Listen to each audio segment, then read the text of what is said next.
Buon pomeriggio, do il benvenuto. Bonjour à tous, je souhaite la bienvenue à nos invités, mais avant de vous remercier personnellement, j'aimerais remercier le Parlement européen, les services du Parlement européen qui nous ont permis d'organiser ce débat aujourd'hui, un débat hybride, et la présidente a l'amabilité de remercier les interprètes. Merci, madame.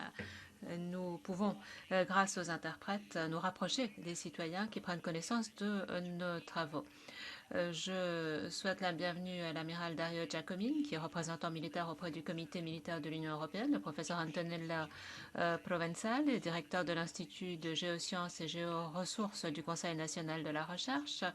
Je salue M. Giovanni Romani, chef de section Moyen-Orient, Afrique du Nord, Sahel, au sein de la division Affaires politiques et politique de sécurité de l'OTAN, ainsi que la docteure Alicia Ambos, consultante auprès de la division Affaires politiques de l'OTAN.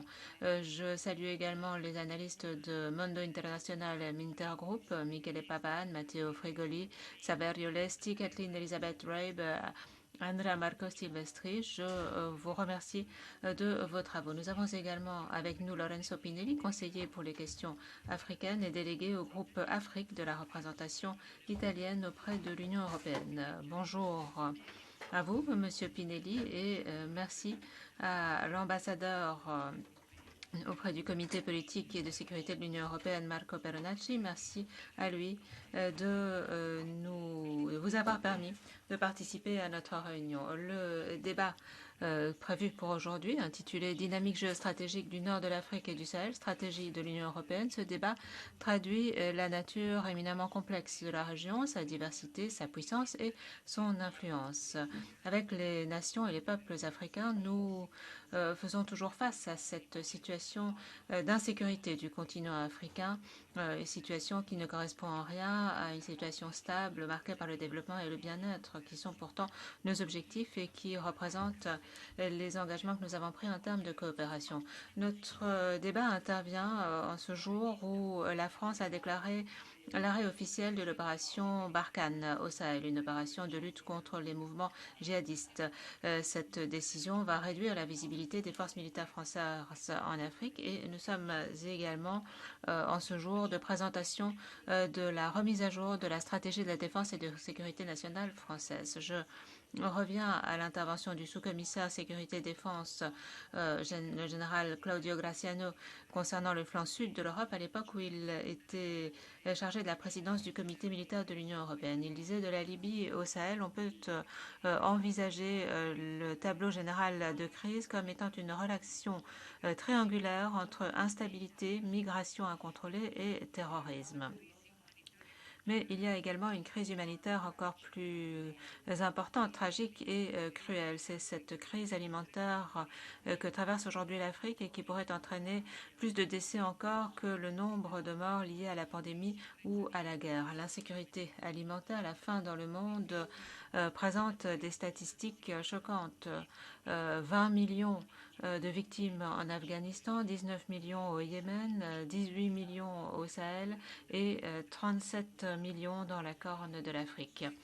Nous n'observons aujourd'hui que les signes précurseurs de la catastrophe qui nous attend. Nous devons mettre en place une assistance alimentaire d'urgence tout en reconnaissant le fait que le changement climatique est là pour durer. Les chocs vont contribuer à détériorer la situation pour ces communautés, ces populations qui vivent de l'élevage ou des ressources hydriques. Nous devons montrer à ces populations qu'il y a d'autres pistes de réflexion, comme nous avons pu le faire avec les vaccins. Le débat d'aujourd'hui découle d'une étude réalisée par des jeunes analystes de l'association italienne Monde International, Minter Group, qui auront l'occasion aujourd'hui de nous présenter les principaux résultats de leur étude et de formuler des recommandations qui guideront l'action de l'Union européenne en Afrique du Nord et dans le Sahel.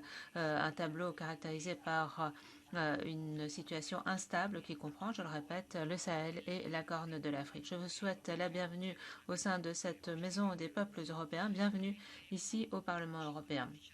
Vous aurez chacun 5 minutes de temps de parole et je vous invite à respecter ce temps de parole et c'est avec énormément de plaisir que je vous donne la parole, Monsieur Pavan. Bonsoir, merci Madame pour cette invitation.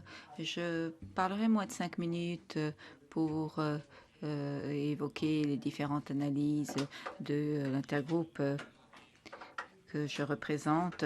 C'est un titre qui répond à un mécanisme qui s'auto-alimente entre le Sahel et le nord de l'Afrique, et on pourrait y ajouter le Proche-Orient, qui est un bassin de référence dans un cadre bien plus vaste. L'approche que nous avons décidée, voilà, transparent suivant. Je ne vais pas m'arrêter uniquement aux éléments de sécurité socio-économique, mais nous avons décidé de croiser ces données en offrant une vision globale d'un système géopolitique qui auto-alimente d'autres secteurs. En Afrique, il y a l'élément de stabilité de l'Union européenne qui est touché, pas uniquement à la partie extérieure aux frontières, mais à l'intérieur de l'Europe, avec les immigrations et avec d'autres impacts possibles. Mais c'est également un lieu de passage qui touche l'espace qui l'entoure, le Sahel et la Corne de l'Afrique. Sahel qui, dans le deuxième transparent, où nous avons croisé les mêmes données pour permettre une comparaison par rapport aux données de la première phase, pour avoir ensuite une approche globale sur des propositions, des initiatives qui pourraient être menées par l'Union européenne en complément de ce qui est déjà en place. Très brièvement, je voudrais rappeler les points qui ressortent de cette analyse. Un lien entre la sécurité et l'économie, un lien croisé, un aspect économique qui n'est pas uniquement le début d'une crise, mais qui pourrait se révéler être une donnée importante avec des conséquences sur les éléments de communication de la société, en allant bien au-delà du cadre strictement économique. Mais ce qui est intéressant, c'est le contexte environnemental, climatique, parce qu'on va très certainement parler du Tchad au Sahel, mais ce n'est pas le seul cas important à analyser dans le cadre de ces deux éléments majeurs. Ce qui a été souligné par d'autres analystes, c'est l'interaction entre le changement climatique et l'impact sur la sécurité et la stabilité de ces zones. Je serai très rapide en donnant la parole au collègue Frivoli qui se concentrera sur l'Afrique du Nord. Merci. Merci beaucoup à tous. Merci à vous, Madame Mofrisco. Je suis Frivoli, analyste en sécurité, et je vais évoquer les éléments de l'instabilité du nord de l'Afrique, les défis sociopolitiques et les éventuelles potentielles stratégies de l'Union européenne. Les pays analysés sont les États côtiers de l'Afrique du Nord, la Libye, l'Égypte, l'Algérie et la Tunisie.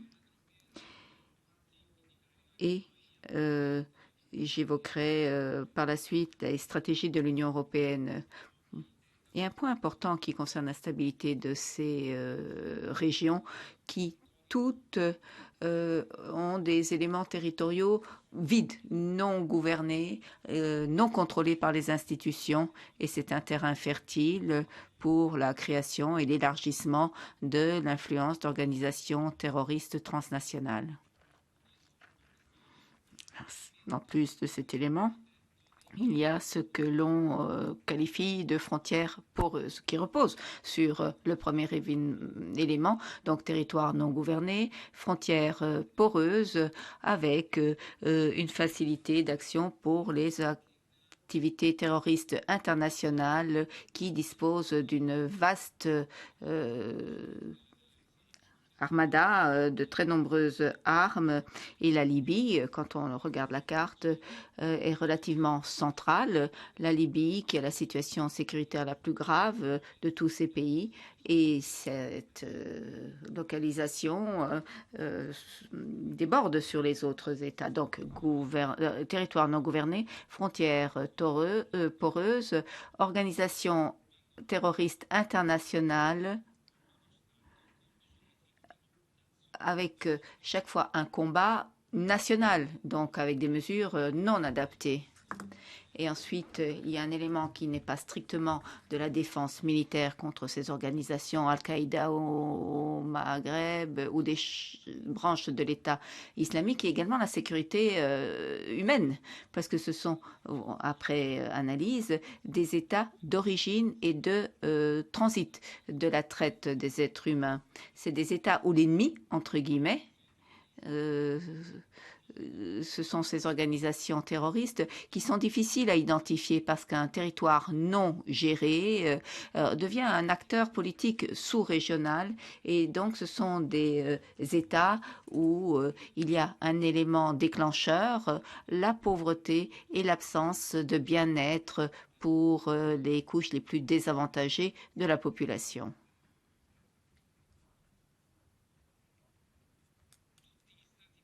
Tous les États analysés sont engagés dans des opérations militaires de contre-rébellion ou contre-terrorisme, avec une coopération entre la Tunisie et l'Algérie dans ce domaine, mais tous ces États sont liés à des acteurs non étatiques et qui concernent l'ensemble du territoire. Une stratégie potentielle de l'Union européenne, ce serait une stratégie pyramidale avec un premier degré, la défense, c'est-à-dire fournir du soutien, de l'assistance à ces États pour garantir la défense de leurs institutions. Mais c'est un élément qui en soi ne suffit pas, et ce qui nous permet d'aborder la sécurité au sens plus large du terme, au sens sociopolitique. Pourquoi ?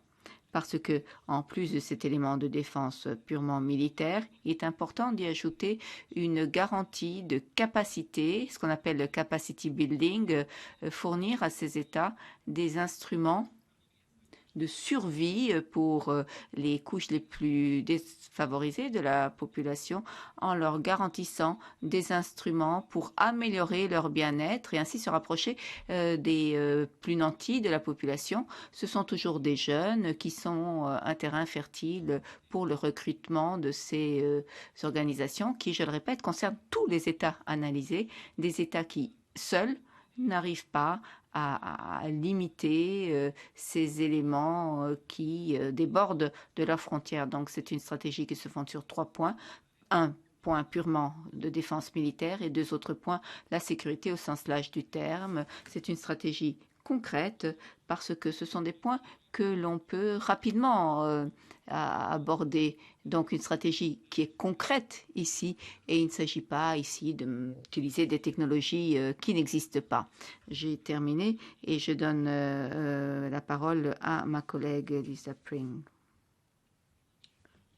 Oui, bon après-midi.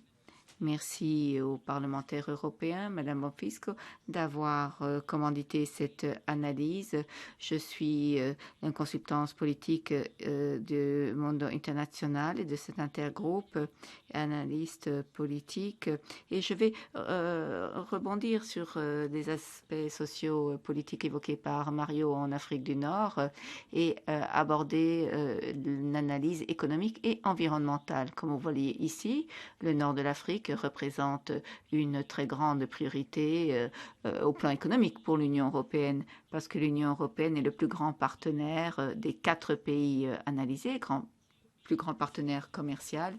Et pour analyser l'économie des 4 pays en question en Afrique du Nord, je voudrais commencer par le taux de chômage qui est plutôt élevé dans les 4 pays, en particulier en Libye. Et c'est particulièrement pertinent lorsqu'on parle des jeunes parce que les jeunes sont gravement en sous-emploi sur le continent et il y a une corrélation entre le chômage des jeunes et l'instabilité socio-politique de ces pays et un rejet de la société. C'est un élément qui aura une influence sur l'avenir de ces 4 pays.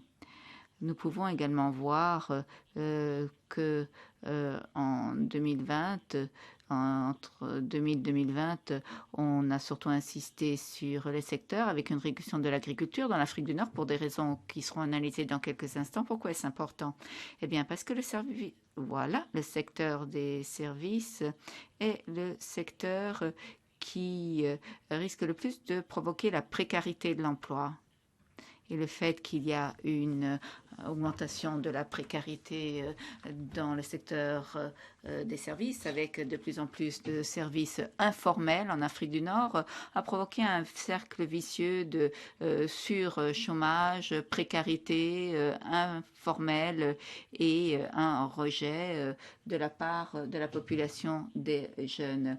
Et tout cela est lié également au secteur illégal, c'est-à-dire l'incapacité de trouver et de garder un emploi, plus un désenchantement, ce qui pousse les jeunes à se lancer, entre autres, dans le trafic illégal. Nous avons la carte ici des routes suivies par les trafiquants d'êtres humains, de drogue et d'armes en Afrique du Nord.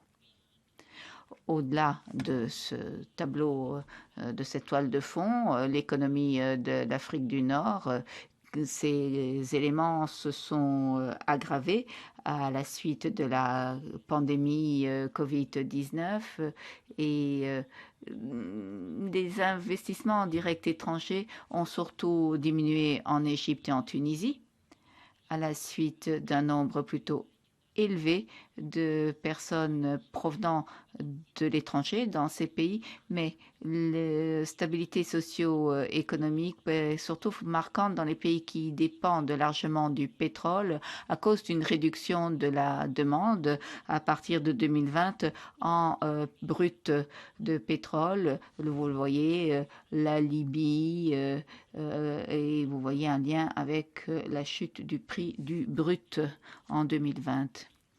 Ce qui m'amène directement aux aspects environnementaux. Certains sont étroitement liés à certains des éléments économiques que j'ai décrits. Tout d'abord, l'eau. Commençons par l'eau, parce que bien entendu, nous parlons du nord de l'Afrique, du Proche-Orient, et donc d'un désert, d'un environnement qui est naturellement un environnement désertique, mais au-delà de cet aspect naturel, nous avons assisté à une augmentation de la fréquence des sécheresses dans ces régions, surtout où on gère mal l'approvisionnement en eau de façon assez ironique.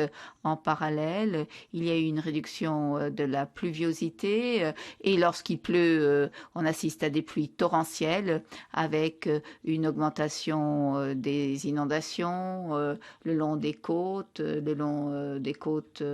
et du Nil en Égypte. Et le concept de l'eau, bien entendu, est un élément très important lié à la production agricole, étant donné que l'agriculture et la pluviosité sont des sources d'emploi, de revenus et de survie moins fiables, surtout dans les populations rurales.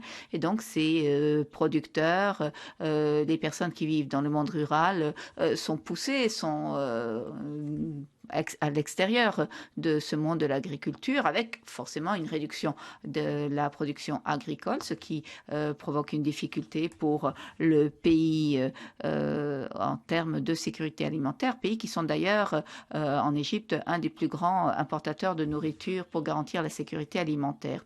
Ensuite, c'est la région du monde avec le plus haut niveau d'ensoleillement.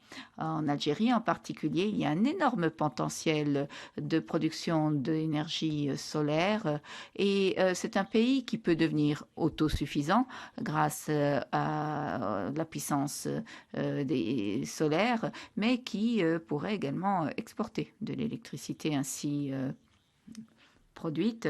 Et Matteo et moi avons discuté et nous faisons 2 propositions pour les relations entre l'Union et l'Afrique du Nord. Tout d'abord, mettre plus l'accent sur la coopération régionale et multilatérale pour contrer et encourager la coopération régionale entre ce pays sur des questions transfrontalières, par exemple les inondations le long des côtes méditerranéennes. C'est également important pour le sud de l'Europe, les installations solaires transfrontalières, la question des migrations et des trafics et également la question commerciale. Il faut également mettre l'accent sur des initiatives pour l'éducation, la diplomatie de la culture, parce que le désenchantement que nous avons évoqué avec la désinformation risque de pousser à la radicalisation et par conséquent à une instabilité socio-économique. Voilà, je donne la parole à mon collègue. Buonasera, ringrazio. Bonsoir. Merci, Madame, de nous donner la possibilité de nous accueillir et merci du soutien technique du Parlement. Je m'appelle Salve Onesti, analyse de sécurité et de défense et j'évoque les éléments de sécurité et de défense et économique de la région du Sahel. Le Sahel est marqué par un ensemble ethnique qui provoque des troubles avec vis-à-vis de l'Union européenne, la pauvreté, la faiblesse économique, les groupes de mercenaires, des groupes djihadistes, la criminalité organisée et autres qui sont présentes dans cette zone géographique. Et puis, il y a également des graves conflits locaux pour le contrôle des faibles ressources, surtout en eau, liées à l'agriculture et à l'élevage, et nous avons des groupes armés locaux qui combattent le gouvernement local. Et dans cette région, il y a une concurrence de plus en plus marquée entre les puissances internationales, la présence russe par exemple, qui augmente dans la région. Et puis la pauvreté reste un élément critique, aussi bien pour le développement régional, c'est un élément de déstabilisation et de risque global pour toute la région subsaharienne et le Sahel. En ce qui concerne les menaces principales, il y a 3 gros groupes d'origine islamiste, les djihadistes, du Djinim et la succursale locale de l'État islamique, l'ISGS et Boko Haram, qui est surtout actif entre le Nigeria et le bassin du Tchad, du lac Tchad, et ça touche la région entre le Mali, le Tchad, mais cela se répand également, entre autres, vers les 3 frontières, la frontière entre le Mali, le Tchad et le Burkina Faso, où c'est là que se concentre la majorité des actions militaires et paramilitaires. Et récemment, s'est ajoutée une autre dynamique, la criminalité organisée locale, qui est un instrument d'instabilité, mais également de financement et de soutien des groupes politiques qui sont ainsi financés, surtout armes, taxes sur le transport local, sur la sécurité des opérations locales, mais il y a aussi la présence récente de la piraterie au large du Nigeria. C'est un élément critique parce que c'est le point de passage d'importantes routes commerciales autour du continent africain. Les trafics illégaux les plus importants, on l'a déjà évoqué, la traite des êtres humains qui exploite cette route vers l'Afrique du Nord et ensuite vers l'Europe, source d'activités importante, source de financement. Ensuite, les armes, un trafic important pour alimenter les groupes, mais également alimenter d'autres groupes locaux. Et puis, il y a le trafic de drogue, le cannabis, la cocaïne, également de l'opium, qui représente là aussi une source de revenus pour les populations locales et les groupes terroristes qui sont des acteurs directs ou indirects de ce trafic. La présence russe augmente en Afrique en général, mais plus nettement dans le Sahel, avec le coup d'État du Mali et au Burkina Faso, qui en sont la dernière preuve. Ils agissent sur 3 canaux. L'aspect économique, contrôle des ressources locales, surtout l'énergie, et les débouchés pour les produits russes, en particulier les produits agricoles, des engrais, la technologie militaire, communication spatiale, des produits qui ne sont pas produits localement, présence militaire accrue, surtout le groupe privé Wagner, et ensuite au plan diplomatique, avec une recherche de soutien de certains États au sein des Nations Unies et au plan international pour soutenir Moscou dans sa politique étrangère, et on l'a vu récemment avec la dernière Assemblée générale portant sur l'Ukraine. En économie, nous voyons que c'est essentiellement l'agriculture. 70% de la population est occupée à des activités agricoles au niveau régional. Et ce qui est très important également, c'est le nombre de travailleurs dans les secteurs liés à l'agriculture, production et distribution de la nourriture. Et dernière catégorie, 31% de la population au niveau régional pour l'ensemble du Sahel. Il y a également d'importantes ressources énergétiques et minières dans la région.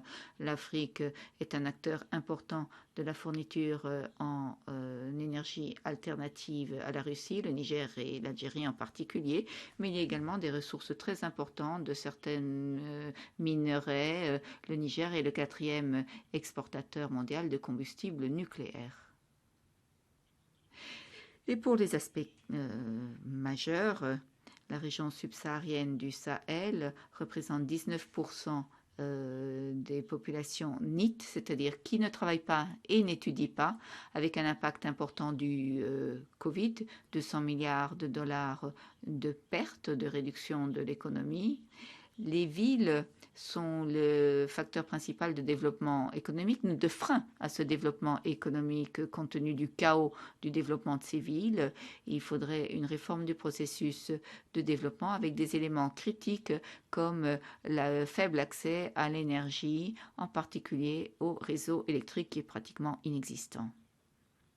Pour les futures priorités de l'Union, il est important d'optimiser l'activité, renforcer l'activité en cours en prévoyant une utilisation au niveau global, donc la mise en place d'initiatives régionales qui utilisent au maximum les ressources avec une masse critique pour avoir un impact régional et pas uniquement dans les États nationaux. Il faut renforcer la lutte contre la piraterie dans le golfe de Guinée.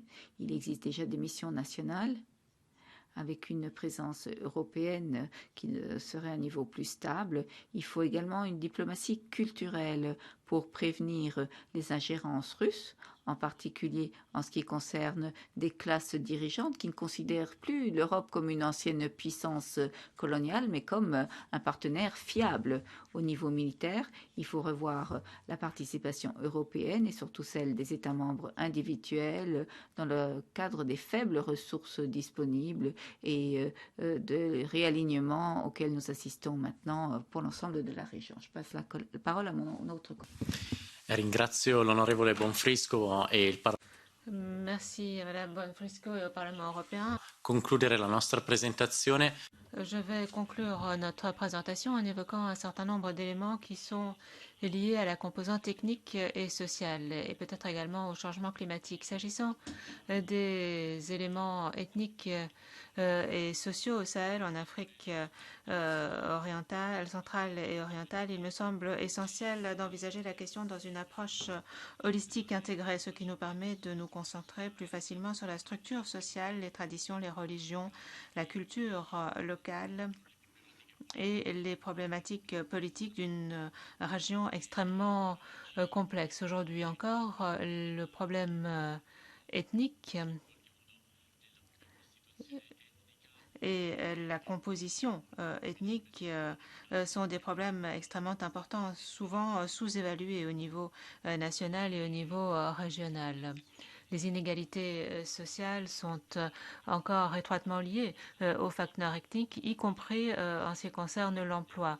On évoque également une structure commerciale qui met l'accent avant tout sur l'exportation de matières premières brutes qui sont ensuite réimportées, transformées en provenance de pays occidentaux.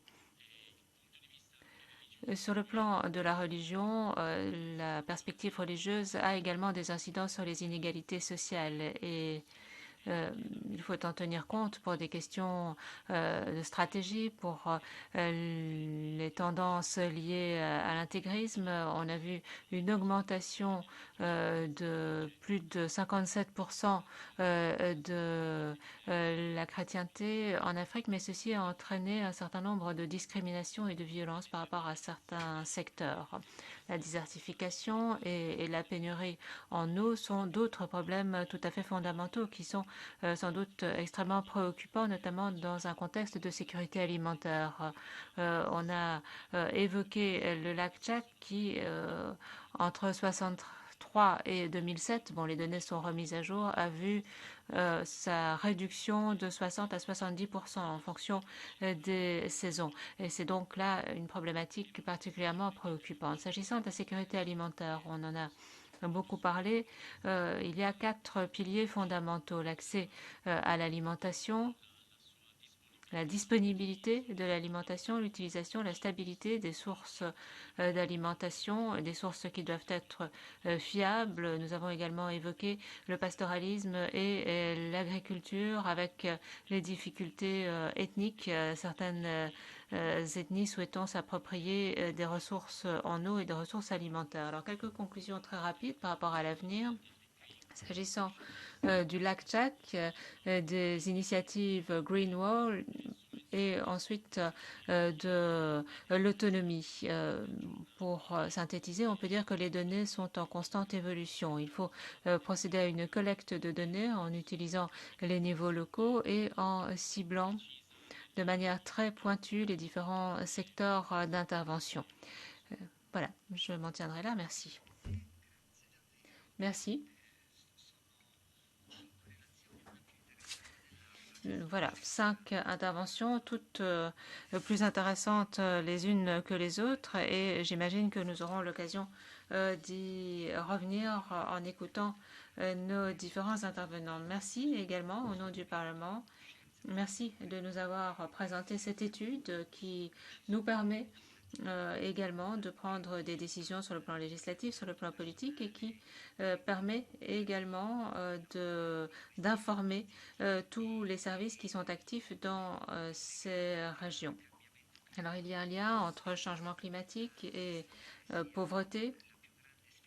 C'est sans doute là le défi majeur pour l'humanité et qui se présente sous différentes formes que vous avez analysées. Bon, il s'agit ici de pays fragiles. Il y a différentes communautés qui se font la concurrence pour s'approprier les ressources naturelles. Il y a également, dans certains cas, des troubles, une véritable insurrection. C'est le cas au Sahel, en Somalie. Et ceci contribue finalement à alimenter des phénomènes terroristes qui nous inquiètent et qui, par ailleurs, sont un problème pour la sécurité de ces populations. Mais nous vivons aujourd'hui une période de transformation numérique et peut-être pourrons-nous essayer de rattraper certains retards, peut-être pourrons-nous, par le biais de l'évolution scientifique, essayer d'harmoniser nos différentes évolutions. Et peut-être pourra-t-on veiller à réduire cet écart entre l'Occident et l'Afrique ou entre l'Union européenne et l'Afrique. Et cet écart, ce clivage, on le voit très clairement à la lecture attentive de vos recherches. Alors cette diplomatie scientifique, cette diplomatie culturelle représente un volet important, de même, bien entendu, que la diplomatie économique et commerciale dont vous avez parlé. On sait que tout ceci présente un intérêt technologique certain qui devrait nous permettre de mieux comprendre que l'Afrique également sera appelée à avoir une valeur plus importante encore que celle à laquelle on peut penser aujourd'hui dans le cadre de cette transformation numérique. Et l'accès à l'espace est également essentiel pour l'Afrique. Alors il y a l'importance de garantir des connexions Internet fiables et rapides. La constellation des satellites américains a été adoptée au Mozambique, au Nigeria, mais il y a également des satellites d'observation européens, Copernicus par exemple, Copernic qui supervise les écosystèmes au Sahel, en Afrique du Nord et dans la Corne de l'Afrique. L'Italie contribue à mettre en place ces capacités au Kenya notamment. Et bon, ceci nous rappelle l'époque où l'Italie avait un rôle important à jouer, mais le Niger et l'Éthiopie sont également concernés, et ceci à l'avantage de l'ensemble de l'Union africaine. Nous allons entendre à présent le professeur Antonello Provenzale, directeur de l'Institut de géosciences et géoressources du Conseil national de la recherche, qui collabore avec des collègues en Israël par rapport à la problématique du cycle de l'eau et avec la fondation Chima dans le cadre d'une étude de risque et d'une étude de faisabilité pour la mise en place d'un musée des sciences en Éthiopie. Nous vous donnons la parole à présent, professeur Provenzale.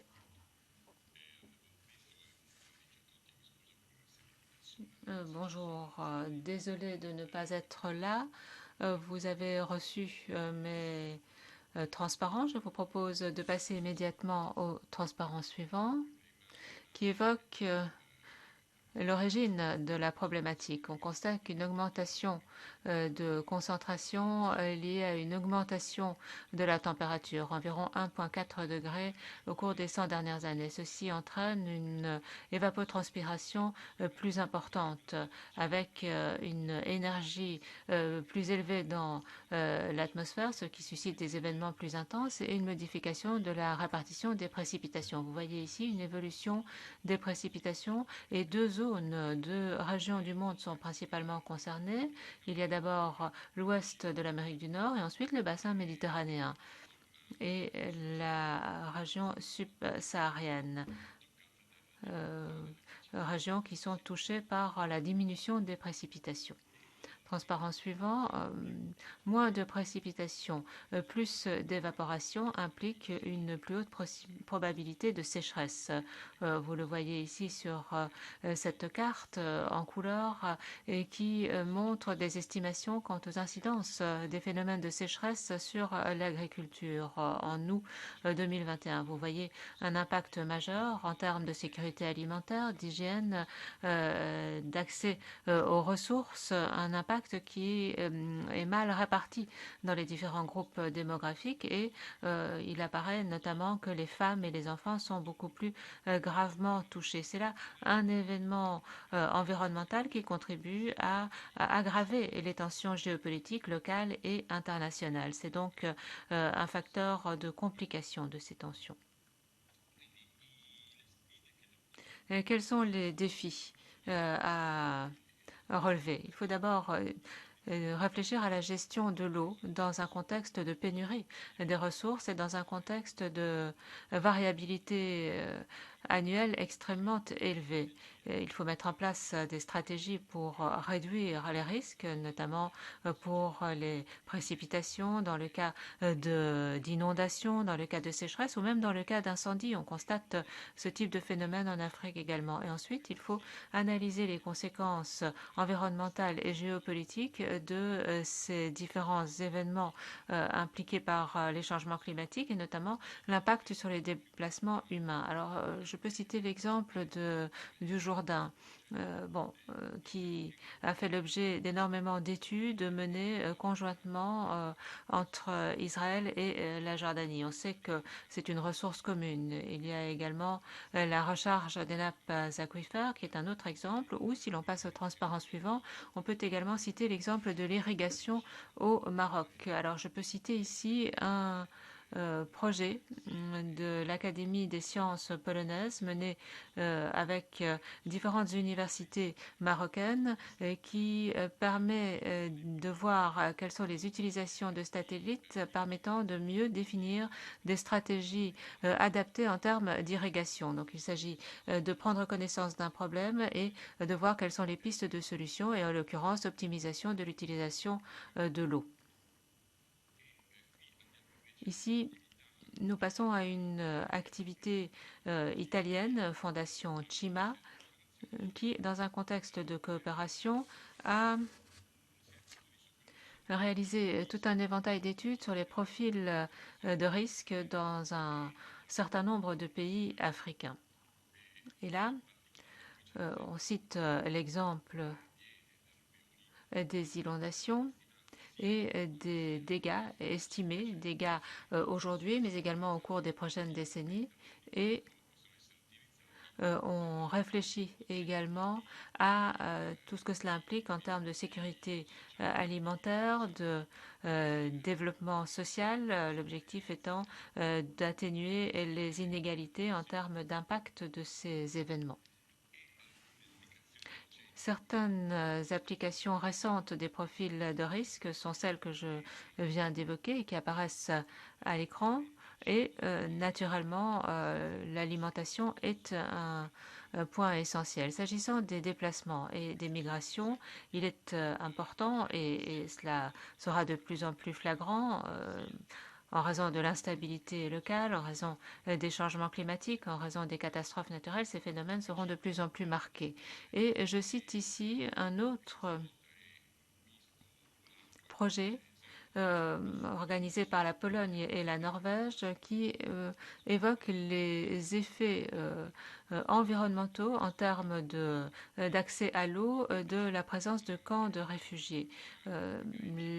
L'Espagne, la Grèce et l'Italie participent à cette étude également qui utilise des images satellites pour définir la problématique. Et un autre projet important européen avait également procédé de la même manière il y a quelques années pour les camps ou les installations en général, les camps de Bédouins ou les communautés installées dans les déserts. Nous devons manifestement passer d'une analyse perspective à une réflexion quant aux stratégies. Notamment, des mesures doivent être prises sur le terrain en collaboration avec les chercheurs locaux, tout en mettant l'accent sur une planification participative. On a évoqué également les senseurs à distance, les sentinelles en quelque sorte, Copernic par exemple. Ce sont là des satellites qui sont essentiels pour la connaissance du territoire. Il faut également mettre en place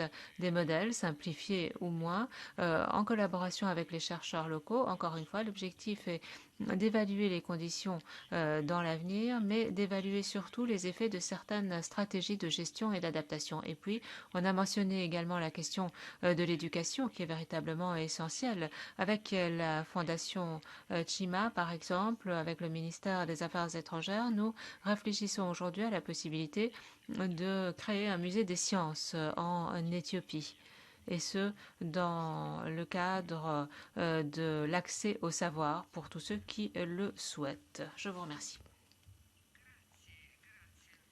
Merci, professeur. Nous voilà à présent dans un contexte plus important encore, des analyses auxquelles nous devons nous livrer en collaboration avec d'autres États membres.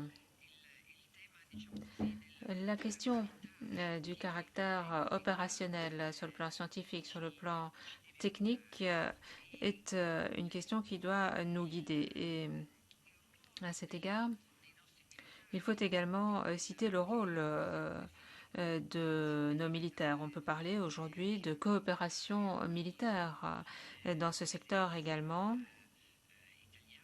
L'Italie, l'Europe ont joué un rôle dans le contexte de l'OTAN, mais également au-delà. Et cette coopération militaire, au fil du temps, a joué un rôle significatif et même dans certains cas le rôle le plus important. Le comité militaire européen joue un rôle de plus en plus significatif face aux menaces hybrides, face aux tactiques asymétriques qui caractérisent les différents conflits de ce siècle. Je dirais que le monde a compris le rôle et le potentiel de l'Union européenne et même en provenance d'Afrique, nous recevons des on nous demande de confirmer que l'Union est effectivement à la hauteur de son rôle, ce rôle d'acteur global. Nous vivons une période particulière dans l'histoire du monde. Nous, Européens, nous sommes résilients, certes, mais nous sommes également déterminés. Nous voulons mettre en place la paix et le développement. Nous avons désormais dans notre ADN adapté notre comportement aux besoins d'investissement dans la stabilité, stabilité à plus long terme. Nous voulons également essayer d'endiguer les crises, de prévenir ces crises.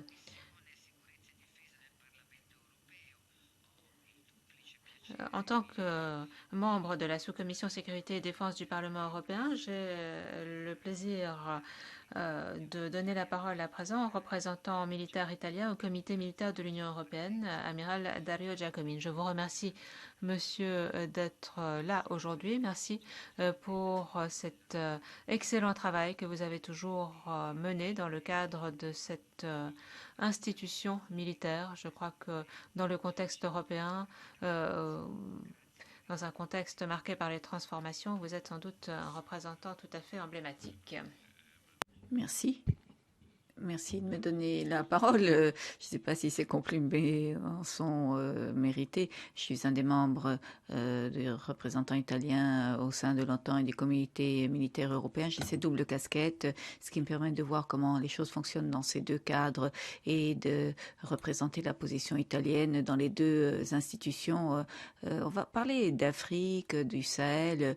Vous avez, je pense, de façon excellente évoqué ces deux questions. J'ai pris des notes mentales. Vous avez dit de très belles choses. L'Afrique est un continent compliqué qui est dans cette situation difficile. Et récemment, il y a un intérêt renouvelé à l'égard de ce continent, de certaines puissances étrangères qui essayent de projeter sur ce continent leurs problèmes avec une influence politique, économique et culturelle. Et ce n'est pas anodin. D'ailleurs, très souvent, il y a des forces irrégulières qui opèrent dans cette région en aggravant l'insécurité. Et quand on parle de nos efforts, j'insiste sur le nous, nos efforts internationaux pour que nous garantissions la paix et la stabilité à tout prix dans ce continent, nous voyons que de temps en temps, ces efforts sont remis en cause avec des actions déstabilisatrices de ces groupes irréguliers qui se comportent et qui, de telle façon qu'il y a de graves violations des droits humains. Et tout cela a des conséquences. Il y a des statistiques vraies qui disent qu'en 2019, c'est l'année où il y a eu le plus haut taux de conflits en Afrique depuis 1946. En chiffres concrets, c'est dramatique. Et ce qui est important, c'est que l'Afrique, c'est un continent important pour l'Union européenne. J'entends qu'on parle de liens directs avec la sécurité dans l'Union européenne, que la paix et la sécurité en Afrique sont très importantes. Et mon avis personnel dit que l'avenir et le bien-être des deux continents sont liés à la façon dont ces deux continents réussiront à croître ensemble à l'avenir. L'Afrique et l'Europe, ce serait une belle chose pour que ce soit une situation gagnante-gagnante. Nous pouvons tous les deux y gagner beaucoup. Je ne parle pas d'argent, hein, parce que bon, c'est sans doute très important, mais en bien-être pour la population, en respect des droits humains, en liberté d'accès au bien global, la survie, parce que ce n'est pas une jolie chose de voir ces flux migratoires, parce que ça veut dire que les gens vivent mal sur leur terre d'origine, c'est symptomatique, et nous essayons d'aborder ces problèmes. Depuis 2011, l'Union européenne a établi une stratégie intégrée pour le Sahel qui concerne certains volets de sécurité, la sécurité de l'Union européenne à l'égard du continent africain et du Sahel en particulier, et donc les missions de l'Union européenne dans le cadre du continent africain et dans les eaux territoriales africaines. Je parle ici d'Atalante et dans l'océan Indien, des activités dans le golfe de Guinée, des activités également le long du canal du Mozambique. Ce sont toutes des activités qui ont été lancées à l'époque et je dirais que c'est, comment dire, la précède ces nouvelles influences qui arrivent en Afrique.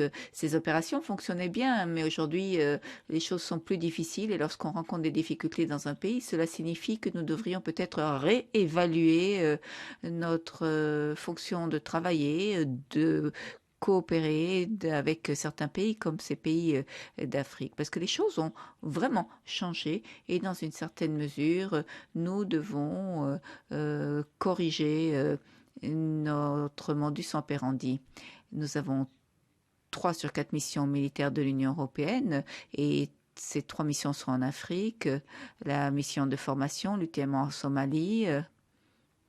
Nous avons celle du Mali en 2013 et Centrafrique en 2016, et puis il y a Atalante, la Méditerranée. Enfin, comme on vous le disait tout à l'heure, je pense que l'Union européenne s'engagera plus avant sur le golfe de Guinée. Donc, comme je vous le disais, il faut changer quelque chose, faire un véritable saut quantique dans les opérations de l'Union européenne, parce que nous devons changer les choses et faire mieux travailler ensemble nos missions Afrique du Nord, Sahel, en les intégrant avec le volet maritime, parce que la terre va à la mer et la mer conduit à la terre et les choses doivent être mieux intégrées qu'auparavant. Nous devons essayer de travailler ensemble, mais nous le faisons déjà entre Atalante et l'opération Atalante dans l'océan Indien et la mission European Awareness dans le détroit d'Ormuz et au Maroc. Et là, il y aura la même chaîne de commandement pour que ces 2 opérations soient mieux coordonnées, parce que cela fait partie, dans le fond, du même système géopolitique et économique. Nous devons absolument également revenir à ces structures de commandement et de contrôle militaire de l'Union européenne. Il faut évoluer. Bon, ça fonctionne déjà bien pour le moment. Pour l'amour de Dieu, il y a le comité militaire qui travaille en permanence avec le comité de sécurité politique et au niveau diplomatique et politique, les choses fonctionnent très bien avec le service d'action extérieure, entre autres, avec son personnel militaire et le NPCC, le commando plus militaire du service d'action extérieure de l'Union européenne. Et les choses pourront évoluer vers, d'après moi, une structure encore plus efficace, plus pointue. Et il y a quelques nouveautés également en termes de réflexion. En 2019, le comité militaire a accepté d'améliorer l'efficacité des missions militaires et a dit que fondamentalement, il faut être plus souple. Les pays africains sont tous très différents les uns des autres.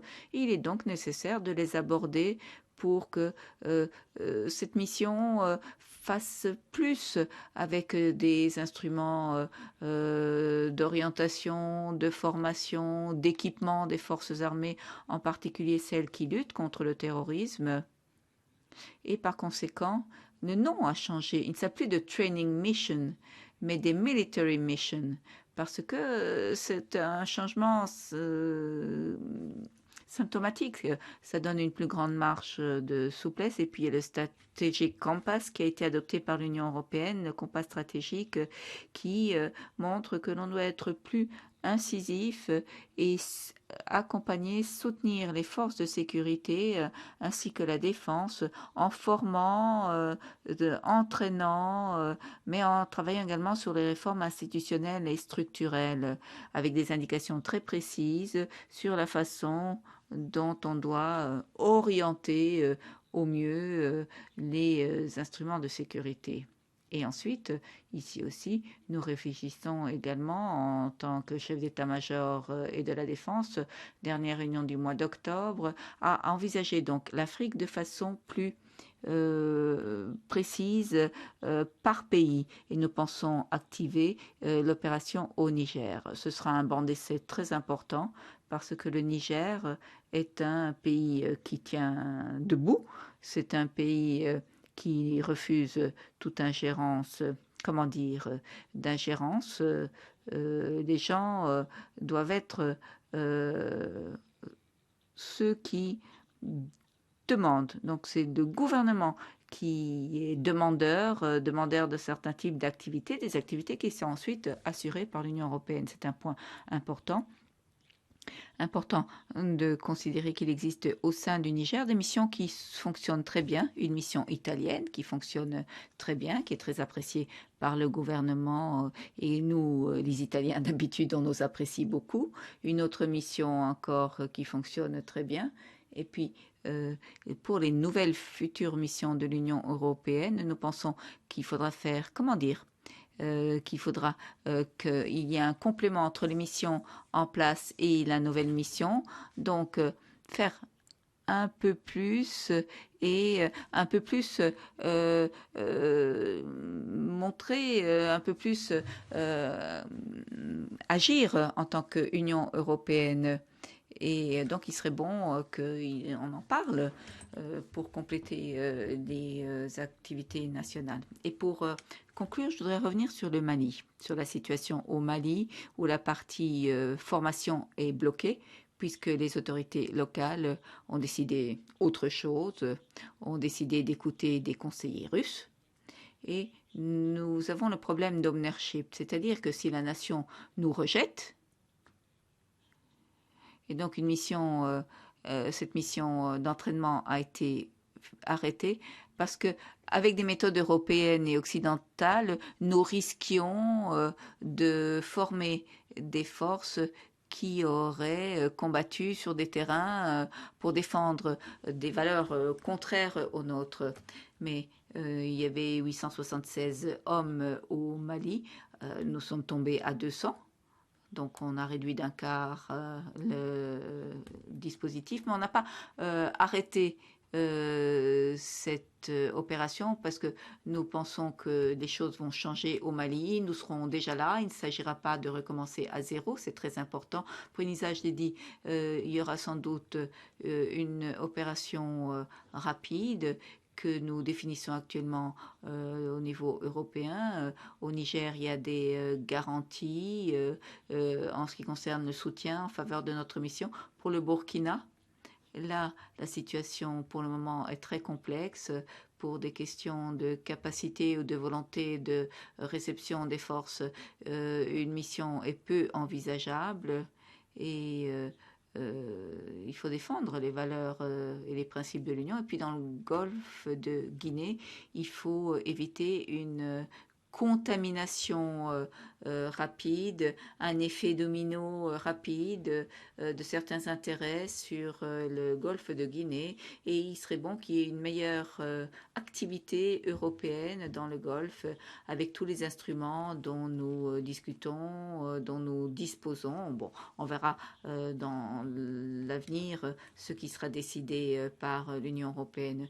Je vous ai dit tout à l'heure qu'il faut réfléchir à des missions sur mesure, ciblées sur les différents pays où les mécanismes sont très différents l'un de l'autre, où les gouvernants sont différents. Il y en a certains qui sont respectueux du bien-être de la population pour défendre le bien-être de leur population, alors que d'autres ont des intérêts très différents, très personnels, sans valeur et sans les moindres principes. En grosso modo, l'Union européenne et ses valeurs les intéressent très très peu. Merci, amiral. Vous voyez que je ne me trompais pas quand je disais que aujourd'hui nos forces militaires sont présentes et agissent de façon majeure, absolument importante sur des terrains aussi troublée, et avec la capacité de traduire au plan militaire la vision des valeurs et des principes que vous nous aidez à défendre. Mais le débat d'aujourd'hui ne serait pas complet ni adapté si nous oublions la contribution de l'Alliance atlantique, où les États partagent une vision du monde, où la souveraineté, l'intégrité territoriale, les droits humains et les droits internationaux soient respectés et où chaque pays peut choisir son chemin. C'est cela l'OTAN. L'OTAN en Afrique repose sur la base des valeurs de liberté individuelle, des droits humains, de la démocratie et de l'état de droit. Monsieur Romani, chef de section Moyen-Orient, Afrique du Nord, Sahel de l'OTAN, il y a plusieurs partenariats de l'OTAN dans les zones que nous évoquons ici, et tout cela dans les cadres des plus grands cadres stratégiques de référence. Le premier cadre, je parlerai ici d'avenir de l'Afrique, de l'évolution de l'Afrique, et deuxième point, l'ordre international ouvert, fondé sur des règles. Docteur Romani, je vous en prie. Merci, Madame Bonfrisco. Merci à vous tous. Merci de vos contributions. Tout ce que nous avons entendu jusqu'à présent me semble extrêmement intéressant et tous les éléments se complètent. Alors, je n'ai pas d'intervention que je vais lire. Je préfère parler de façon spontanée parce que vous avez évoqué un certain nombre d'éléments et peut-être pourrais-je compléter avec d'autres points. Alors, je ne répète pas ce que vous avez dit à propos de l'Alliance Atlantique. Je vous en remercie. Peut-être pourrais-je vous faire part d'un certain nombre d'éléments plus pointus par rapport à nos partenariats en Afrique. 5 pays sont concernés, principalement l'Égypte, l'Algérie, la Tunisie, le Maroc et la Mauritanie.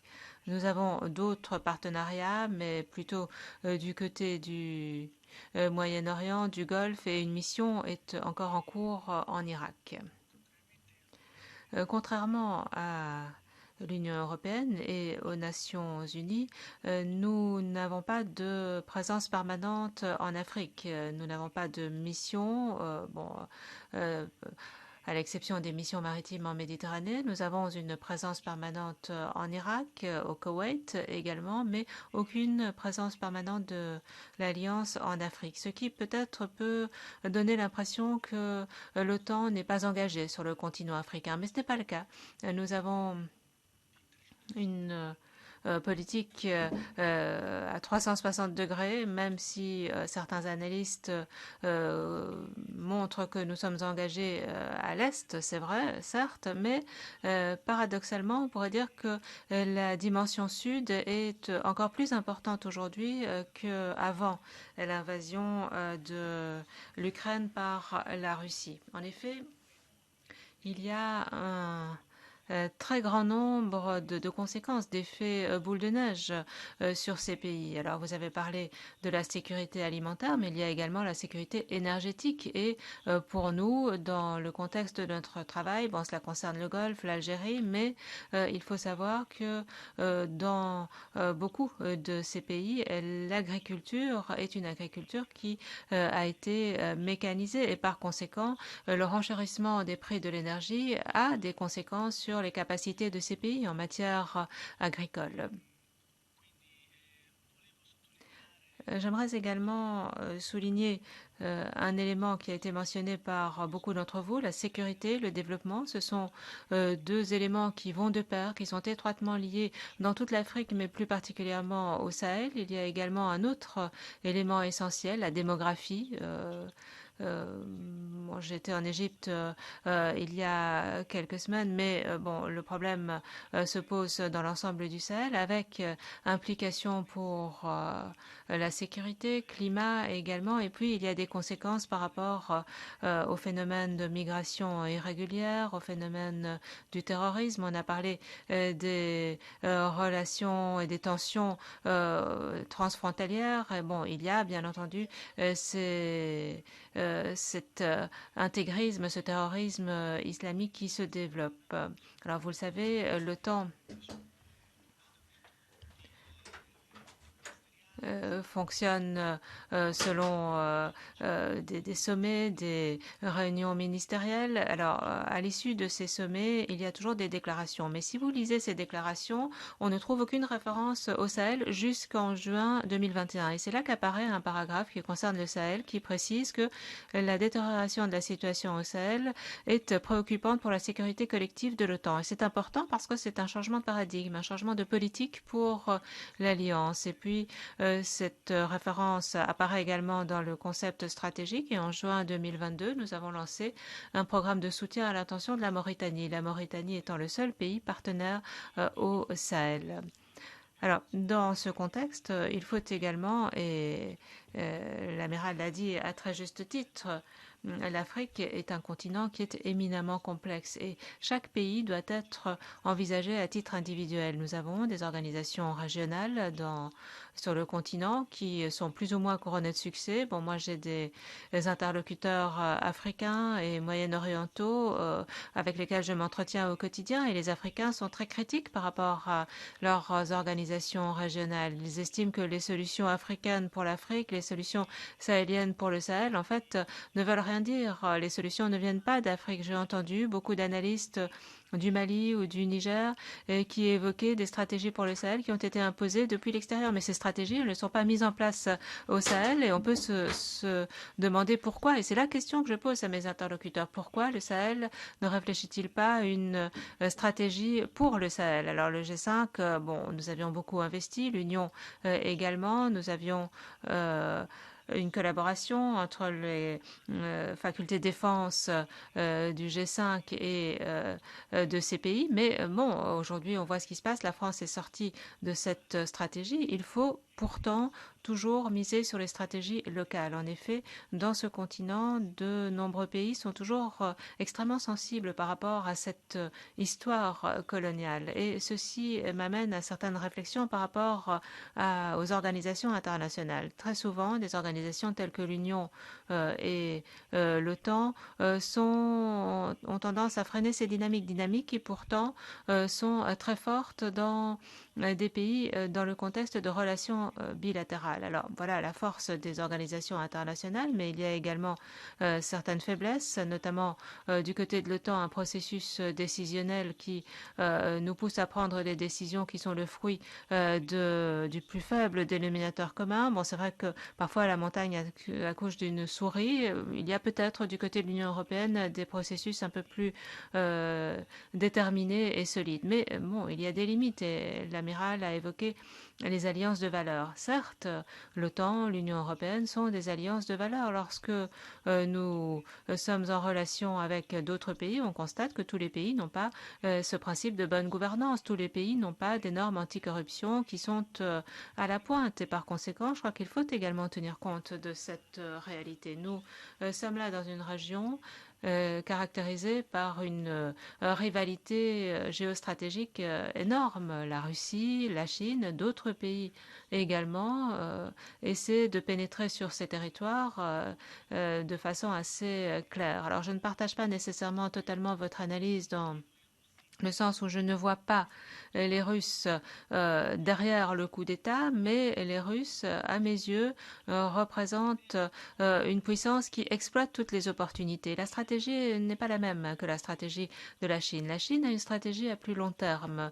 La Chine exploite avant tout des possibilités, des opportunités économiques. La Chine a un programme, fait preuve d'énormément de patience et petit à petit réussit à concrétiser son programme. La Russie tire parti des opportunités. Alors donc le coup d'État n'est pas automatiquement provoqué par la Russie, mais c'est vrai que si la junte arrive au pouvoir, Wagner pourra fournir une protection et aux côtés de tous les investissements, et ici on parle du Mali, l'Union européenne, les alliés de l'OTAN ont beaucoup investi dans ce pays et on constate que finalement, d'un jour à l'autre, toutes ces formations, tous ces efforts, tous ces investissements, les vies perdues au cours de ces opérations, les équipements investis, d'un jour à l'autre, ce pays demande le retrait des forces occidentales et se rapproche de la Russie. Donc tous ces éléments doivent être pris en considération, de même que la capacité d'absorption de ces pays. Très souvent, ce sont des pays qui ne sont pas en mesure de gérer cette offre. Et très souvent, ils frappent à toutes les portes et on leur répond et on constate que les organisations internationales et même des États membres à titre individuel, nous trouvons sur le théâtre des opérations sans pour autant être informés des actions, des initiatives des uns et des autres. Et donc, ces initiatives se répètent, se chevauchent.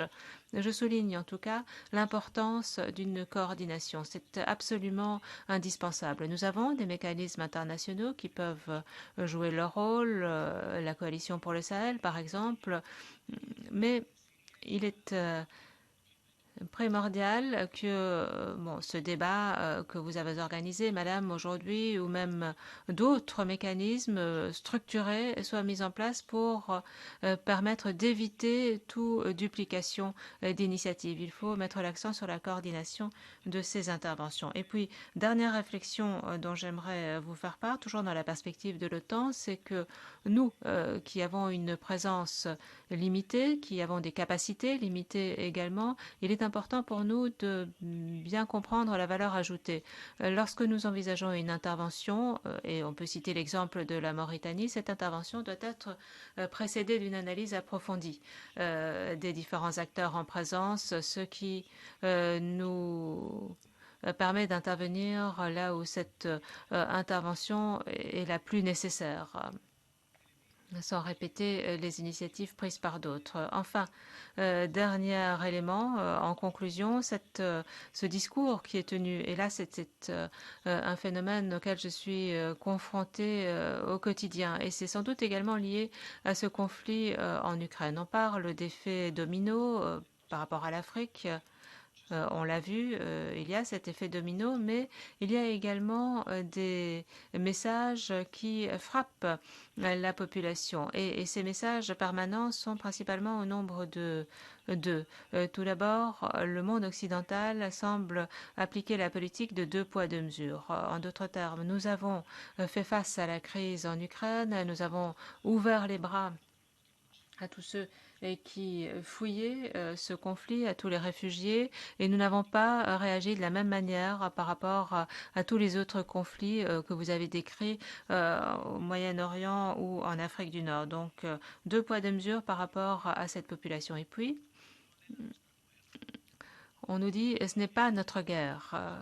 Nous, OTAN, vous, Union européenne, nous sommes effectivement des alliances de valeurs. Et vous avez parlé d'ordre international qui doit être respecté. Pour nous, c'est essentiel. La Charte des Nations Unies doit être respectée par la Russie, de même que par tous les autres pays du monde. À partir du moment où cette charte n'est pas respectée, l'ordre international n'est plus respecté non plus. Mais pour les pays africains, il s'agit en fait de garantir un certain équilibre dans cette concurrence, dans cette rivalité géopolitique. Alors, si vous étudiez les votes pour les résolutions de l'Assemblée générale de l'ONU, vous voyez qu'il y a certaines positions très claires qui sont prises par rapport à le respect de l'unité territoriale de l'Ukraine ou à d'autres éléments, mais pas nécessairement par rapport aux sanctions.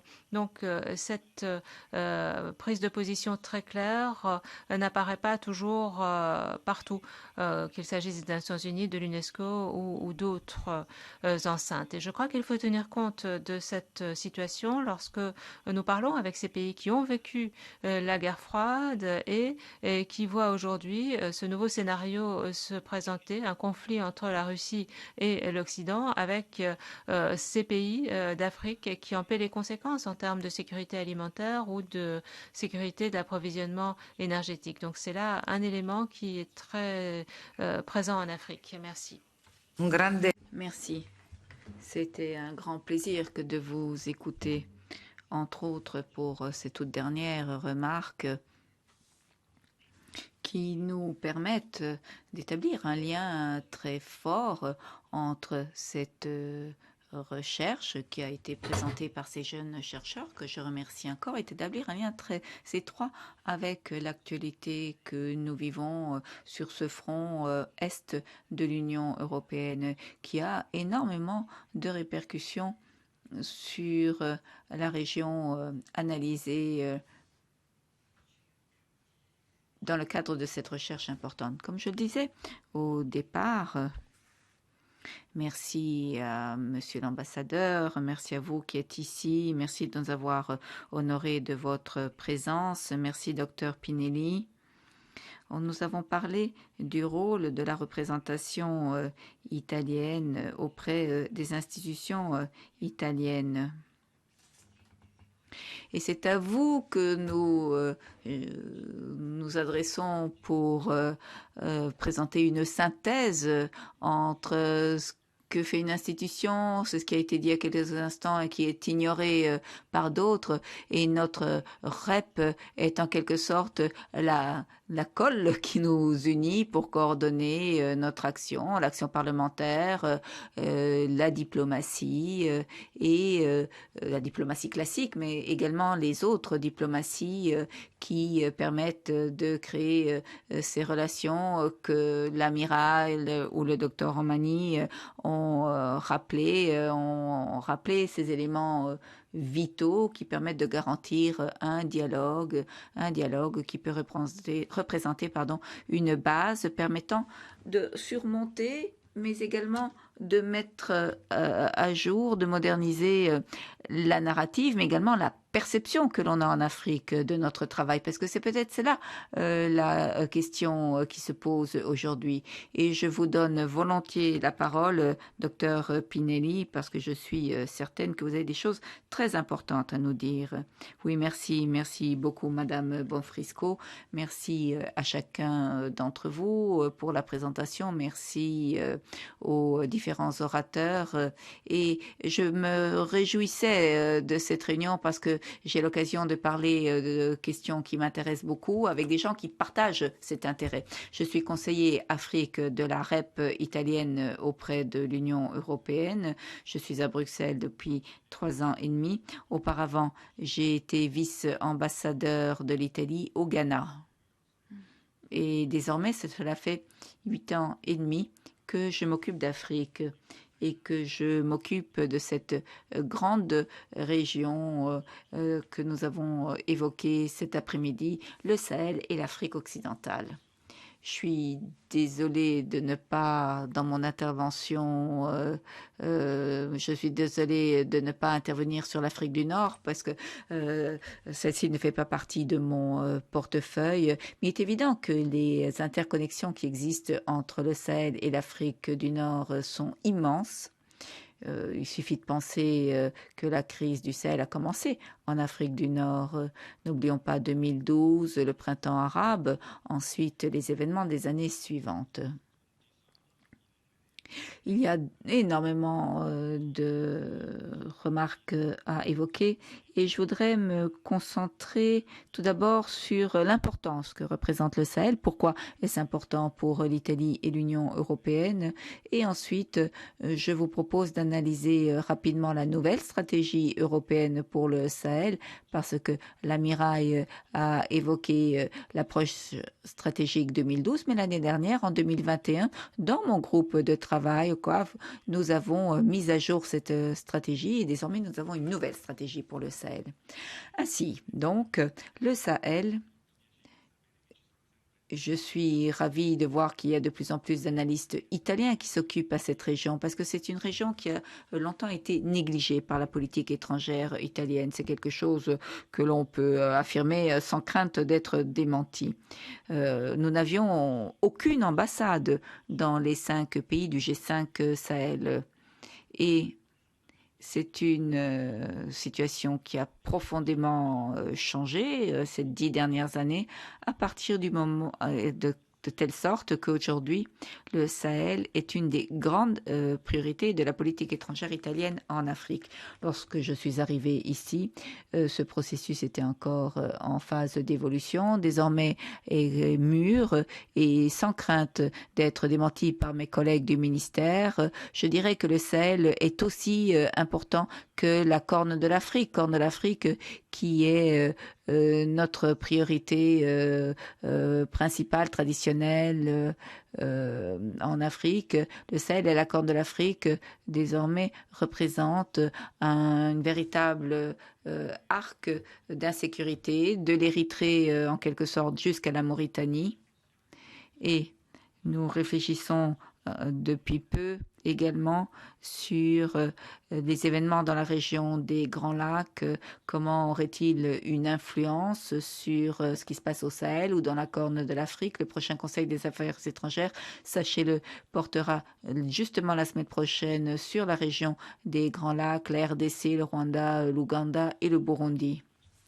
Et une nouvelle stratégie sera lancée en décembre. Je vous le dévoile déjà. L'Italie a commencé à s'intéresser au Sahel lorsqu'elle s'est rendue compte que ces événements qui touchaient nos côtes étaient directement influencés par le Sahel. Nous avons commencé en 2017 en ouvrant une ambassade au Niger, l'opération Missing dont a parlé l'amiral. Et nous avons ouvert d'autres ambassades, le Burkina, le Mali récemment, et nous allons bientôt ouvrir une ambassade au Tchad. Nous avons renforcé notre coopération au développement. Nous avons essayé également, nous, Italiens, de mettre en œuvre ce que l'on qualifie d'approche intégrée, c'est-à-dire combiner un certain nombre d'instruments, stabilisation, développement, assistance humanitaire, pour essayer d'aborder les causes profondes de la crise qui touche cette très vaste région. Parce qu'on parle du Sahel un peu comme s'il s'agissait d'une réalité uniforme. Pas du tout, c'est une région plus grande que le continent européen. Et même s'il y a certains défis communs, il faut garder à l'esprit la dimension territoriale de cette zone. Nous sommes de plus en plus engagés au niveau politique avec de nombreuses visites des ministres, du président également. Et en 2017, par exemple, pour une visite présidentielle, nous avons avec conviction participé à la Fondation Sahel. Nous avons été cofondateurs en 2020 et nous y avons contribué activement avec un diplomate italien des affaires étrangères qui travaille au sein du secrétariat de la coalition. Nous avons également contribué à l'opération Katba. Nous avons également renforcé nettement les fonds pour la coopération au développement en inversant la tendance à la réduction qui était malheureusement une caractéristique de la coopération au développement. Donc on a inversé la vapeur et nous nous occupons toujours plus de cette grande région. Les raisons pour lesquelles cette région est à ce point importante pour l'Italie sont les mêmes raisons que celles pour lesquelles cette région est importante pour l'Union européenne, parce que des instruments de l'Union européenne sont bien supérieurs aux instruments pris isolément en Italie. Et ce que nous voulons faire, c'est encourager l'Union européenne à faire plus, à s'investir plus pour stabiliser cette vaste région. Et c'est vrai, ça c'est le point délicat, c'est vrai qu'aujourd'hui, ne nous voilons pas la face, nous sommes confrontés à des difficultés. Je pense qu'il faut aborder de front ce problème. L'Union européenne connaît des difficultés aujourd'hui au sein du Sahel. Alors pourquoi pour les raisons évoquées par Madame Bonfrisco, parce que nous avons une politique reposant sur des principes et des valeurs très importants, et nous sommes confrontés à des gouvernements qui sont des gouvernements militaires qui ont pris le pouvoir par un coup d'État en violant le droit constitutionnel, avec de grosses difficultés pour l'Union européenne dans ses relations avec ce type de gouvernement. D'autre part, comme cela a déjà été mis en avant, certains de ces gouvernements, en particulier le Mali, se sont tournés vers la Russie qui aujourd'hui représente un ennemi, un concurrent stratégique de l'Union, de l'Italie, de tous les pays de l'OTAN. Alors, comment agir? Comment réagir? C'est cela la question qui se pose. Nous avons réduit notre présence, mais nous estimons essentiel le maintien d'un canal de communication parce que nous savons que la Russie est incapable de faire ce que peut faire l'Union européenne dans le Sahel, c'est-à-dire offrir une approche globale, offrir un vaste paquet d'instruments que la Russie ne peut pas ainsi offrir. Alors, pourquoi la Russie est-elle active au Sahel? Est-ce une action opportuniste? S'agit-il d'une véritable stratégie? Je ne peux vous répondre, mais je remarque avec préoccupation, je le note avec inquiétude, avec grande inquiétude parce que la Russie se renforce dans des pays stratégiques pour les intérêts sécuritaires de l'Italie. Et ce n'est pas, entre autres,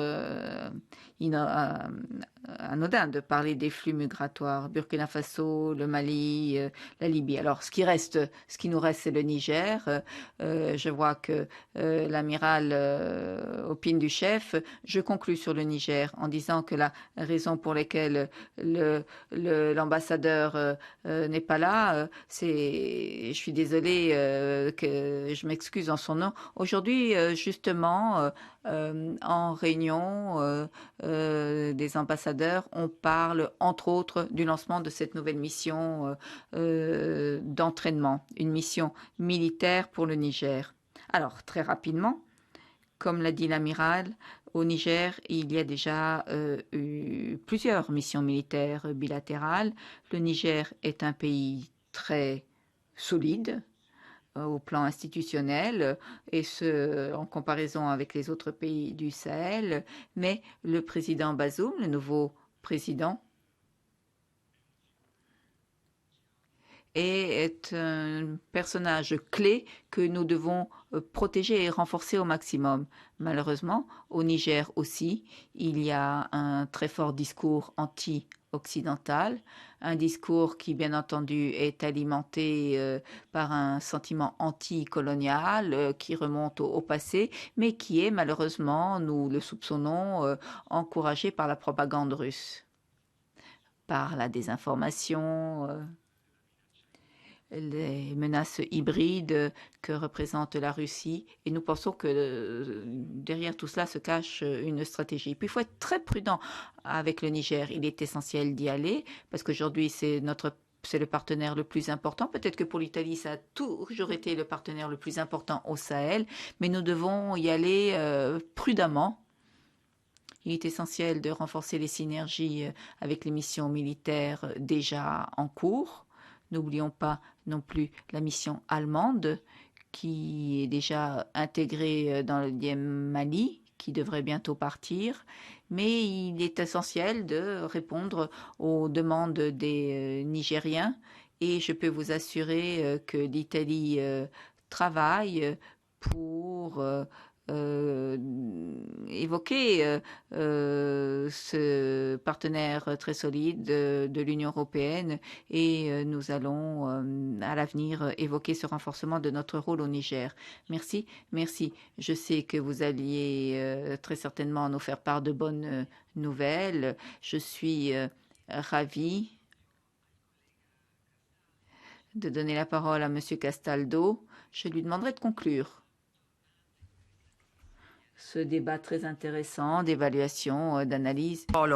Et je suis ravie de souligner que M. Castaldo, depuis toujours, s'est engagé sur des questions cruciales de la politique étrangère de l'Union européenne et en particulier s'est engagé en faveur de notre pays au sein de l'Union européenne en retrouvant un rôle que nous avons peut-être perdu dans le passé et parce que formellement, M. Castaldo est également titulaire d'un dossier très important au sein du Parlement européen, c'est-à-dire qu'il est rapporteur de la Corne de l'Afrique. Et donc, c'était l'homme idéal pour partager avec nous son évaluation sur la position et le positionnement du Parlement européen sur cette question. Merci, Monsieur Castaldo. Je vous donne la parole.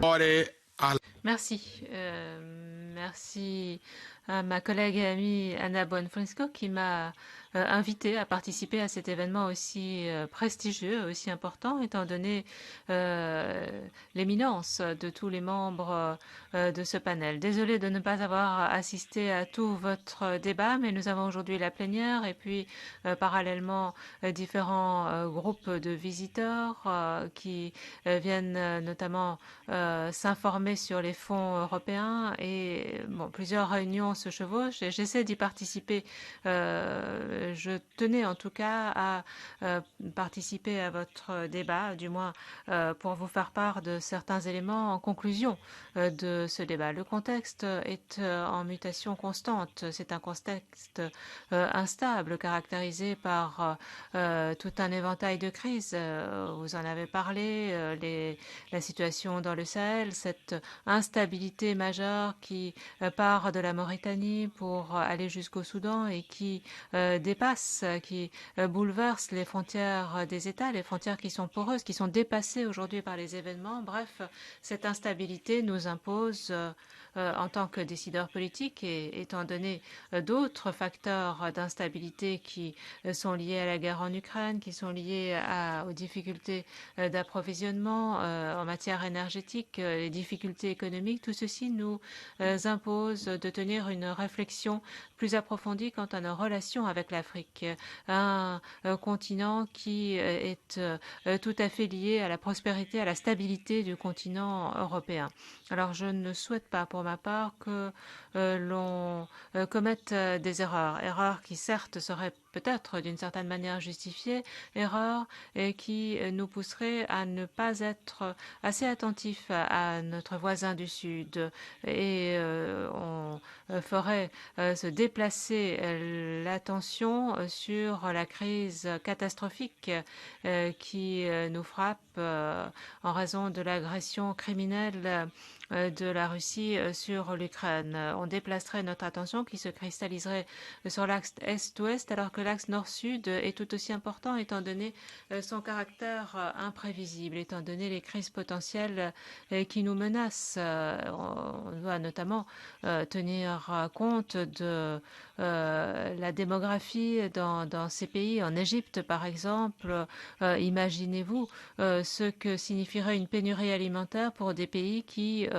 ou un pays comme l'Égypte qui a plus de 100 millions d'habitants, qui a déjà connu une forte instabilité politique ces dernières années après les fameux printemps arabes, pays qui à tout moment risque de voir la situation attiser les conflits internes et qui risque alors d'ouvrir encore la voie aux prédicateurs islamiques avec toutes les difficultés que cela implique. Et on sait que le régime au pouvoir aujourd'hui est particulièrement répressif en termes de droits de l'homme. Donc tous les éléments sont réunis. Bon, j'ai cité l'exemple de l'Égypte, mais ce n'est pas le seul. Tous les éléments sont réunis pour nous inciter à être prudents et nous préoccuper de la situation dans cette région.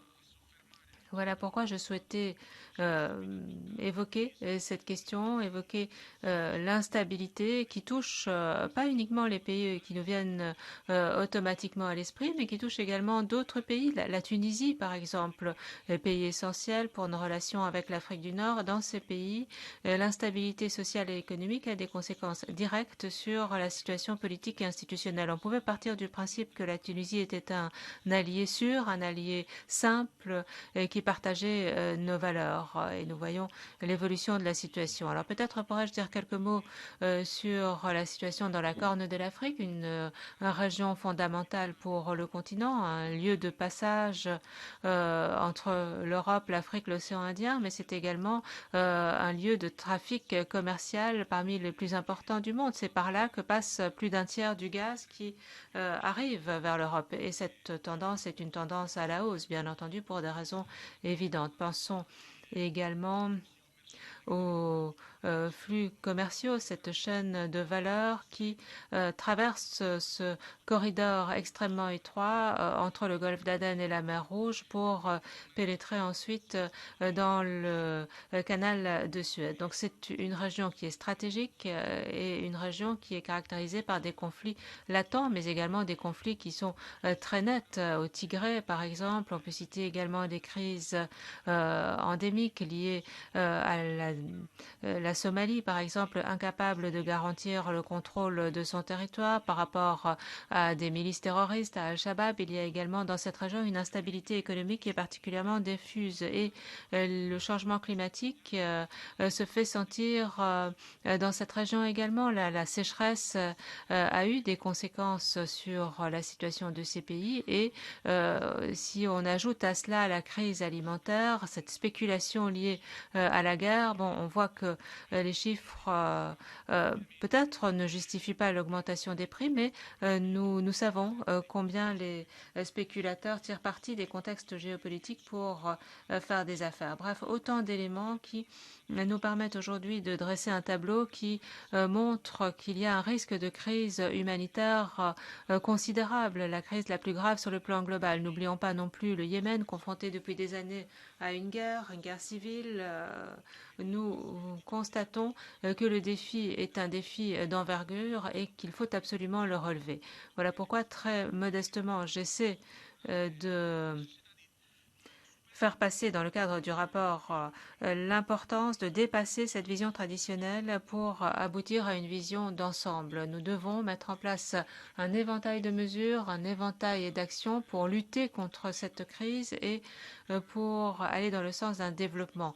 La création d'infrastructures, d'équipements indispensables. Il faut également garantir un partage de meilleures pratiques, de know-how, de compétences pour renforcer la souveraineté alimentaire de ces pays, leur permettant d'être indépendants sur le plan alimentaire et d'avoir une production propre, ce qui leur permettrait d'atténuer leur dépendance vis-à-vis des pays tiers. Nous le savons, nous le vivons, ces dépendances sont graves. Il faut également mettre en place des formes de gouvernance plus solides et dépasser cette mentalité obsolète qui établit un lien entre donateurs et bénéficiaires. Je pense que ça ne va pas dans le sens de notre action. Il faut de plus en plus essayer de responsabiliser nos homologues et les traiter sur un même pied d'égalité. Alors, on parle de solutions africaines aux problèmes africains. Je pense que c'est peut-être également le maître mot qui devrait nous guider. Nous devons travailler en collaboration avec les représentants, du moins ceux qui le souhaitent, ceux qui s'y engagent par rapport à cette perspective. Il y a, et les ambassadeurs de ces pays me l'ont dit, bon, j'ai traité la Corne de l'Afrique, Djibouti, la Somalie, l'Érythrée, également les régions limitrophes, le Soudan, le Sud-Soudan, l'Ouganda, le Kenya. Les ambassadeurs de ces pays me disent que très souvent ils sont consultés, mais lorsque le plan d'action est décidé, le Global Gateway, c'est sur la table. Nous l'avons créé, nous l'avons mis en place, et puis on les a consultés. Alors eux, ensuite, ont beau jeu de nous dire, mais pourquoi ne vous avez-vous pas consulté? Pourquoi n'avez-vous pas entendu nos attentes, nos objectifs? Pourquoi ne pas avoir demandé notre participation, ne pas avoir demandé notre avis, même si nous ne voulons pas nécessairement avoir une voix déterminante? On a un peu l'impression que, comme d'habitude, on a tendance à procéder de la même manière, ce qui contribue finalement aux campagnes de désinformation de la Russie, de la Chine et d'autres qui sont en concurrence avec nous. On veut imposer des modèles néocoloniaux, nous dit-on. Je pense qu'il importe aujourd'hui d'opérer un changement de paradigme, ce qui devrait nous permettre de nous remettre en question également. Alors ces politiques, il faut les concrétiser dans les plus brefs délais. La concurrence est considérable. Vous le savez, la plupart des pays de la Corne de l'Afrique n'ont pas participé à ces votes aux Nations Unies pour condamner la Russie dans son agression. Il y a une expansion. La Russie est sans doute plus présente sur le plan militaire, sur le plan de la sécurité. La Chine domine sur le plan économique avec des équipements essentiels qui sont de plus en plus entre les mains du gouvernement chinois qui contrôle les matières premières et qui parvient à s'associer à l'élite locale. Et donc, finalement, les mesures sont ciblées. On considère que les interventions européennes ne sont pas efficaces. Nos initiatives sont dénigrées et leur portée est encore plus atténuée. Donc, cet exercice de communication pour nous est essentiel, mais la communication, elle doit passer par le fond. Le fond doit être là. C'est sans doute le meilleur facteur de stabilité pour garantir une croissance inclusive et pour renforcer ce partenariat. Naturellement, il y a également d'autres éléments qui nous préoccupent. Cet accord entre le Soudan et la Russie pour mettre en place une base navale au Soudan. Imaginez ce que cela signifie pour ce corridor extrêmement étroit, la présence d'une base russe qui pourrait bloquer à tout moment le trafic commercial dans cette région. Cela implique un blocus des approvisionnements énergétiques, des matières premières. Rappelez-vous les dégâts liés à cet accident il y a quelques années dans le canal de Suez. Sur le plan économique, c'était particulièrement grave. Et donc là, nous sommes confrontés à une menace. Il faut essayer de faire face, mais toujours sur base de la subtilité démocratique, nous devons également impliquer nos partenaires. Et pour revenir à la sécurité alimentaire, c'est également un dossier qui nous permettrait d'agir, d'apporter des solutions et de partager ces solutions. Et c'est là que je conclurai en disant qu'il y a des dirigeants locaux avec lesquels nous devons négocier au niveau local, au niveau régional, pas uniquement au niveau national. Notre objectif, c'est de bien montrer que l'objectif de l'Union européenne, c'est d'améliorer la qualité de vie des citoyens. Et c'est à partir de ce moment-là que nous pourrons jouer notre rôle. Et c'est ensuite ces dirigeants locaux et régionaux qui pourront exercer les pressions sur les dirigeants nationaux. Certes, ce n'est pas facile, mais il n'y a, à mon sens, pas d'autre solution. Il est impossible de battre la Chine sur son propre terrain. C'est sur le plan politique une piste erronée, sur le plan économique également. L'autre piste est sans doute plus difficile, mais elle nous permet de mettre l'accent sur notre rôle essentiel. Il faut bien savoir que l'Afrique est un maillon essentiel pour la géopolitique au niveau européen. Et ceci nous incite à la réflexion et j'espère que nous pourrons poursuivre cette réflexion ensemble. Merci. Confermato quello che dicevo io all'inizio. Quella S'arrête à présent. politica che tiene insieme il lavoro tecnico, il lavoro parlamentare, quello dei governi e che in questo suo ruolo di relatore sul Corno d'Africa mette a disposizione dell'intero Parlamento europeo un sistema di conoscenze e di competenze che sono così utili. Partendo dall'analisi svolta dai nostri ricercatori, noi arriviamo alla conclusione che ha appena citato Fabio Massimo Castaldo. Dobbiamo aiutare molti stati africani a diversificare le rispettive economie o dare forma a nuove relazioni commerciali, non solo nazionali. Tra un paio d'anni la metà della popolazione africana avrà 25 anni. L'Africa è uno dei luoghi più giovani sulla Terra e quindi fa parte del futuro della Terra. E non dimentichiamo che l'Africa subsahariana è una grande forza geopolitica che per le ragioni che ha appena illustrato Fabio Massimo Castaldo ha plasmato il nostro passato e modellerà il nostro futuro. Io voglio ancora ringraziare i nostri autorevolissimi ospiti e chi ci ha seguito online, così come ringraziare il gruppo ID, il suo policy advisor Cialfi, lo staff guidato da Andrea Marinoni, Carlo Nan, Giovanna Piovani, Tommaso Filippini che hanno reso possibile la realizzazione di questo evento così importante, che vorrei avesse una cifra politica utilizzando le parole di una frase di una grande politica del mondo, la statunitense Madeleine Albright, che disse qualche anno fa: contrariamente al comune sentire, lo slancio non è dalla parte dei nemici della democrazia. In molti casi gli autoritarismi dei nostri giorni non riescono affatto a garantire benessere ai loro cittadini. Pertanto la democrazia non è una causa che si sta estinguendo, in realtà è pronta per un grande ritorno. Dedico quindi, nel ringraziare ancora voi tutti, il nostro lavoro di oggi alla memoria dell'ambasciatore Attanasio e al carabiniere Iacovacci, che hanno perso la loro vita servendo l'Italia per aiutare l'Africa. Grazie e buona serata a tutti.